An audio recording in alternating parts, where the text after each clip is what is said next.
Hey guys, welcome to the channel the DAVians. तो मैं आज आपको एक चैप्टर एक्सप्लेन करने जा रहा हूँ जिसका नाम है the modern period. It is the explanation of the whole chapter. So time गवाए बिना हम लोग स्टार्ट करते हैं। Modern period. A question arises in mind, what is modern period and when was it started? तो सबसे पहले मैं आपके फर्स्ट क्वेश्चन का आंसर देता हूँ कि modern period has been a time of many advantages in science, politics, warfare, technology and globalization. That's why it is called modern period. इसको मॉडर्न पीरियड इसलिए कहते हैं क्योंकि इस टाइम साइंस में, पॉलिटिक्स में, वॉरफेयर्स में, टेक्नोलॉजी और ग्लोबलाइजेशन में वो सब एडवांस हुए थे। और ये 18th century after 1707 that was the death of Aurangzeb उस टाइम स्टार्ट हुआ था। तो अब हम लोग आगे बढ़ते हैं। Some main points of the modern period chapter. These are the some main points of modern period chapter. So we will read them one by one. In 1858, a big part of India goes in the hand of British. 1858 में India का एक big part British के rule के अंदर गया था। Indian national Congress was established in 1885। 1885 में Indian national Congress establish हुई थी। In 1947, under the leadership of Mahatma Gandhi. Unfortunately, India was divided into two countries, that is India and Pakistan, and the British rule was ended. 1947 में महात्मा गांधी के leadership में unfortunately India दो parts में divide हुआ था, that is दो countries. Firstly is India and second is Pakistan. और उस टाइम हमें इंडिपेंडेंस मिली थी, मतलब ब्रिटिश का रूल खत्म हो गया था। तो हम आगे बढ़ते हैं। ये कुछ मेन पॉइंट्स थे। अब है sources of information of the modern period. अब कुछ पॉइंट्स हैं जिससे हमें सोर्स मतलब उसके इंफॉर्मेशन मिलती है मॉडर्न पीरियड के टाइम की।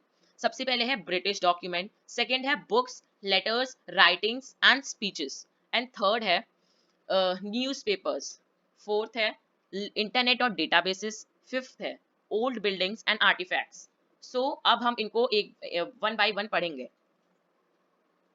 So, सबसे पहले British document. What was British document? The British ruled over 200 years over India. और उन लोगों ने कुछ रिफॉर्म्स बनाए थे उस टाइम के। जैसे कुछ रिफॉर्म्स हैं, Morley Minto reforms in 1909, reforms of Simon commissions 1929 and the government of India act 1935 etcetera. ये रिफॉर्म्स जो हैं ये इंपॉर्टेंट सोर्सेज हैं इंफॉर्मेशन के।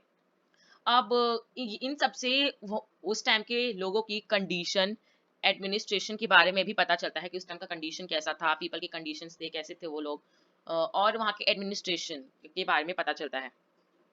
और हमें ऐसी ही बहुत सारी इंफॉर्मेशन बिल्स से मिलते हैं।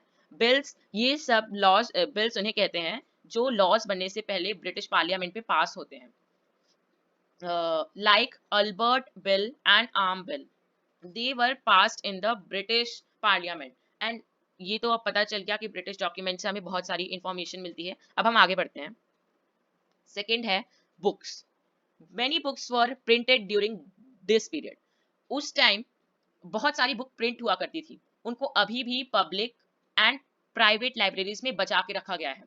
Most of the books like Anand Math by Bankim Chandra Chattopadhyay, my experiment with truth by Mahatma Gandhi, unhappy Indians by Lala Lajpat Rai etcetera, अभी भी ये सब बुक अवेलेबल हैं और ये टाइम टू टाइम रीप्रिंट होती रहती हैं। और ये भी बहुत इंपॉर्टेंट रिसोर्स हैं इंफॉर्मेशन के। उस टाइम की poetry, drama, stories, autobiographies, biographies भी बहुत अच्छी, मतलब बहुत अच्छी इंफॉर्मेशन देती हैं उस टाइम के बारे में। These are the important information about that period. Next is letter writings, speeches. These also provide information about that period. For example, the Mahatma Gandhi की सबसे बड़ी म्यूजियम है गांधी स्मृति नियर राजघाट। वहाँ पे 60,000 बुक रखी हैं लाइब्रेरी में उसके, और वहाँ पे 6,000 ओरिजिनल फोटोज हैं गांधी जी के। और अब स्लोगन्स स्लोगन्स अब जैसे बाल गंगाधर तिलक ने एक स्लोगन दिया था, freedom is our birthright. और जैसे नेताजी सुभाष चंद्र बोस ने दिया था एक, you give me blood, I give you freedom. ये ऐसे बहुत सारे स्लोगन्स हैं जो उस टाइम हमें इंडिया के इंडिपेंडेंस की स्ट्रगल के बारे में बताते हैं, उस टाइम कैसा लोग फील करते थे, कितना स्ट्रगल करते थे। तो अब हम लोग आगे बढ़ते हैं, आगे क्या है, न्यूज़पेपर्स। न्यूज़पेपर्स, कुछ न्यूज़पेपर्स थे जैसे लंदन टाइम्स, बॉम्बे टाइम्स। ये तो मतलब वैसे न्यूज़पेपर्स थे जो इंडिया के थे, पर इसको अ, कोई ऐसे लोग नहीं छापते थे।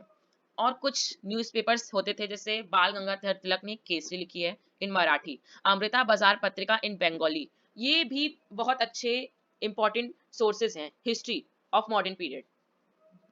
इंटरनेट और डेटाबेसेस। इंटरनेट में कुछ वेबसाइट्स हैं जैसे digital south Asia library and the British libraries oriental and Indian office collections. ये भी हमें बहुत अच्छी इंफॉर्मेशन प्रोवाइड करते हैं उस टाइम के, मतलब मॉडर्न पीरियड के टाइम के।